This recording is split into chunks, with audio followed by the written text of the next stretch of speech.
Hello everybody, Blue Dooley, and by golly, we're out in the garage with the GoPro filming a real video, not uploading video game clips. So that's kind of exciting. Anyways, this video I probably should have done a little sooner, but I've kind of been putting it off just simply due to real life things. And I thought I need to do a video and bring everybody kind of up to speed on what the status of certain projects are, why things have been delayed, kind of a general what's been going on video.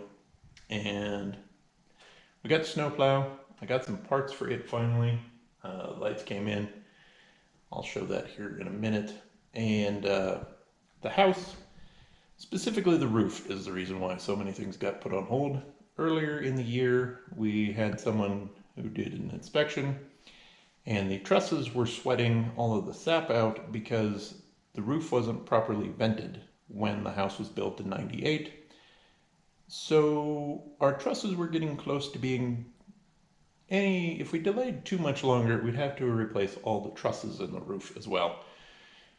So we had to come up with $20,000 to reshingle the roof.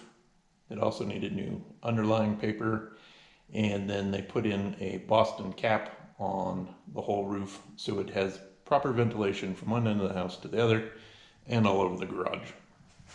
So that was an unexpected $20,000 that we had to just magically pull out of thin air. So that's kind of delayed things a little bit. The garage refrigerator, which is over there, it was a full-size fridge. It quit working, so instead of buying a $600 fridge, we bought a mini fridge that just holds drinks. So delays, those are kind of what's been delaying things a lot. The snowplow, I got in some S1 light pods from My Trick RC.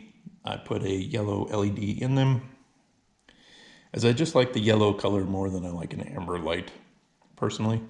They're going to mount here on the top of the hood, so of course they will shine over the plow. And then we got a flasher bar from Bob over at Hobby Concepts, and I was going to mount it, well, I am going to mount it right here. Unfortunately, the bolt holes in the little pedestals want to bolt in the same area as the air horns. So I will need to make some adjustments to that. Not sure how yet, but I'll figure something out. Might actually have it, come here. Might actually mount them above the clearance lights in front of the horns. Not sure if there's going to be enough room for that or not. But that's where the snowplow's at. I need to get all the chrome and stuff put back on it. The fuel tanks, air tanks. And then the rest of the lights. There will be lights here in the dump bed. And I might put 2 red LEDs down here in the steel next to the pintle hook. But I am happy with the way the truck runs and drives. Now it's just into the detail things. So, like I said, I need to mount these to the hood. I was going to mount them down here on the fenders, but they won't stick up far enough to shine over the snowplow. Now we'll jump into a different clip and discuss. We'll jump into another clip here and talk about the grand hauler, where it's at. This is kind of where the grand hauler is currently sitting at. I did test a motor hooked up to the Bayer sound control module ESC combo, and what I'm going to do is to get the sounds to work with the Hobbywing motor that's actually powering the truck. I had to make a Y harness so this unit and the speed controller, the Hobbywing Fusion, will run at the same time.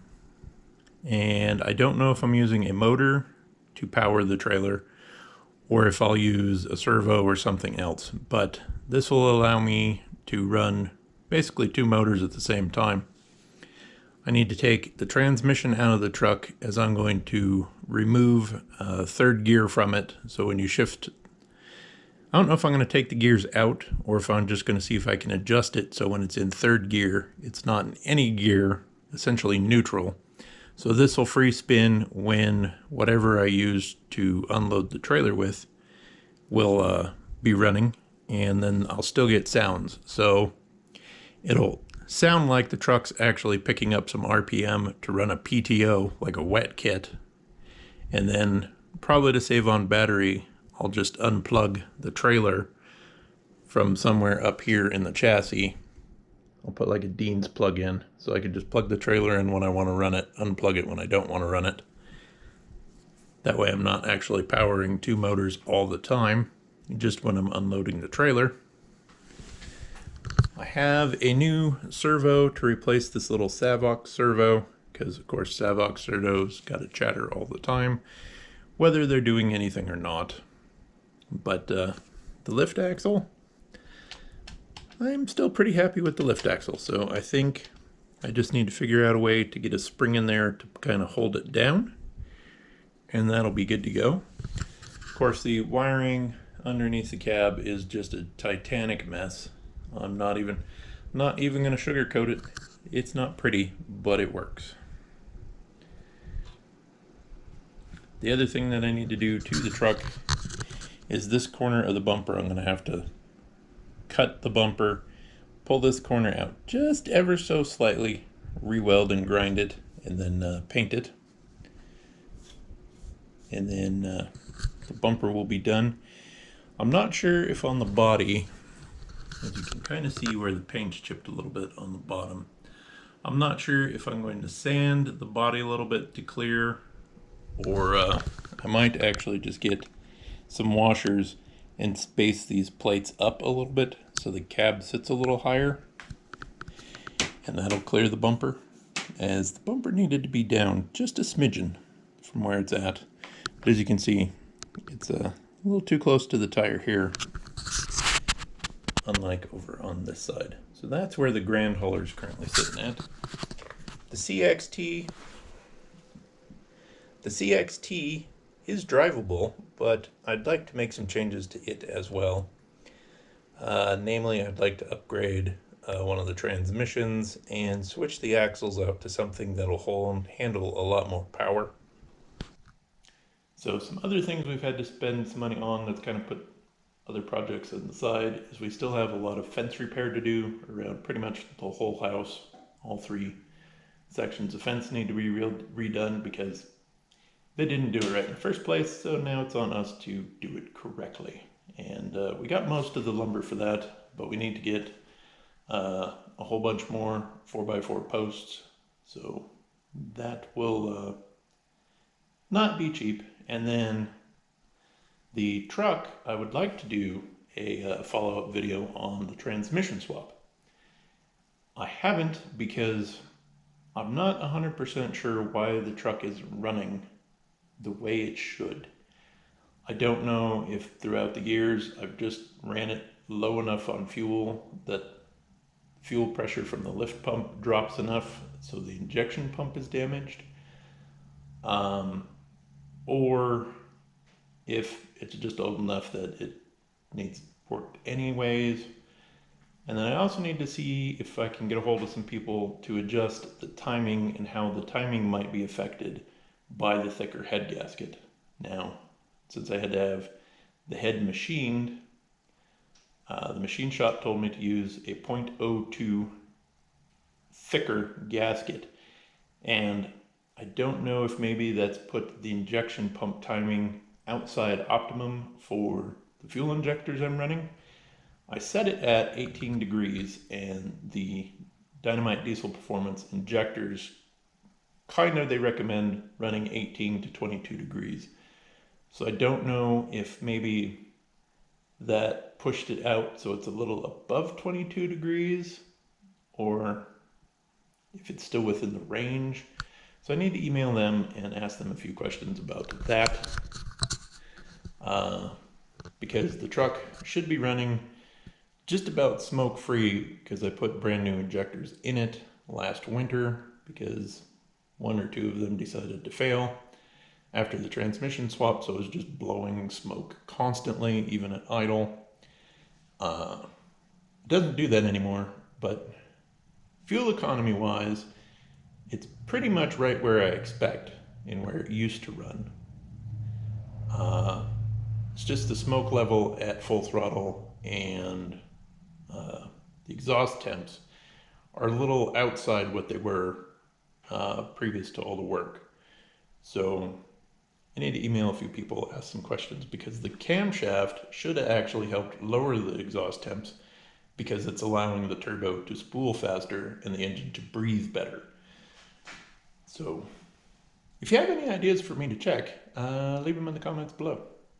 But of course, since we did the roof and we need fencing and a refrigerator, I haven't had a chance to hook my trailer up to the truck and actually really load it down to give you an accurate representation of how the transmission performs under load.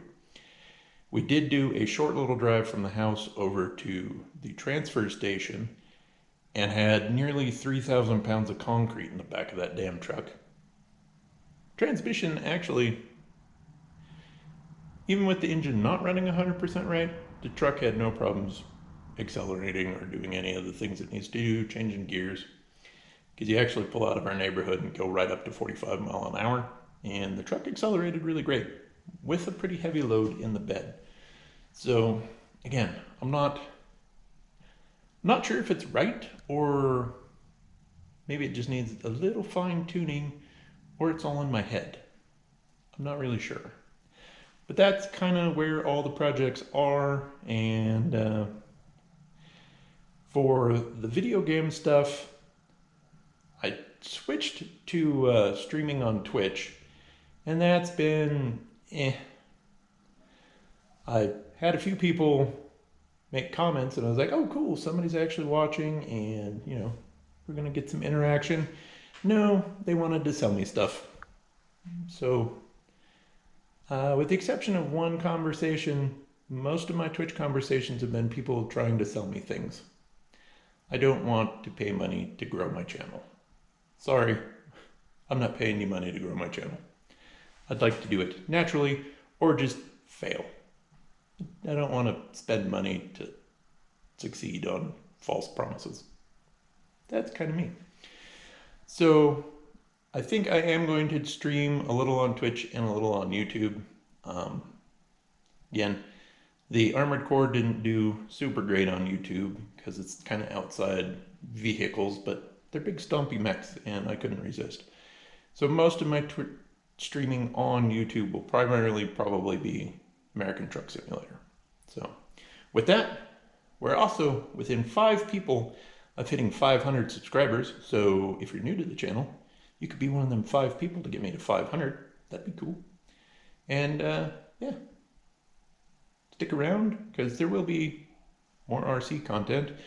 It is October, so that means eventually the snowplow is going to get used to plow the whole driveway, because one of these days I'll charge up the battery fully so I have a full battery to plow. So we'll catch you in the next video.